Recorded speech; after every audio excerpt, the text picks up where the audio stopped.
in order to balance that issue, it's going to be part of, continuing to educate ourselves on the smoking, non-smoking issue. And as we move forward and develop a new facility, like which we're planning currently, that we're able to design that facility to accommodate the education that we have about the smoking issue. We know things now that we didn't know. So I think that we can be smarter with how we design things in the future. But I also don't believe in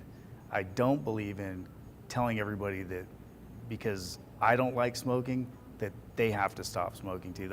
I'm not that kind of person. I believe in people have rights to do whatever they want to do as long as it's legal. And the fact that smoking is legal, I'm not going to tell somebody they shouldn't smoke because that's not my right to do that. They have a right to do whatever they want with themselves.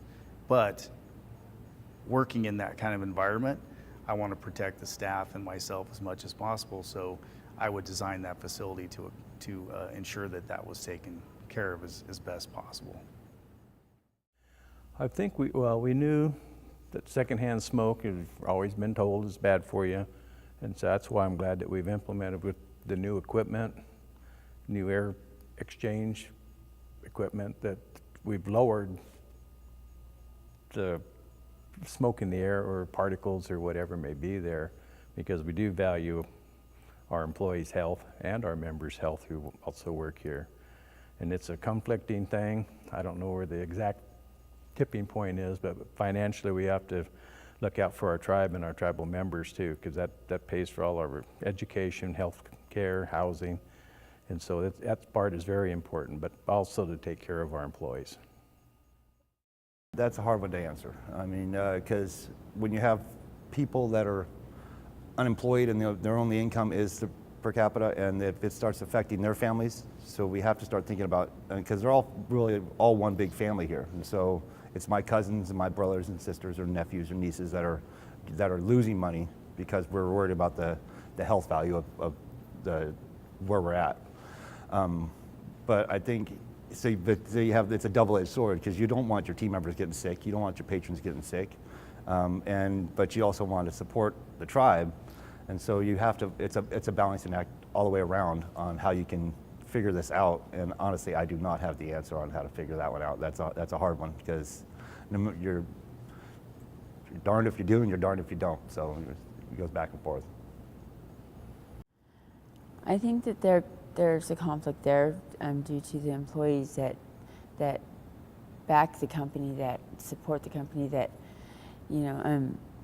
that their health is in danger, it's per se, by breathing the smoke. But in order to get people to be for the tribe and work for them, as smoking, it's hard to say. If you're looking at it from business, and if you're looking at it from the employees, I think there's a big conflict, because if you don't want people to get sick from the secondhand smoke, you don't want people to, but you also have a business to run. I know that Wind River is a big supporter of relationships over profits, so I think initially they will do what's best for the team members and our guests.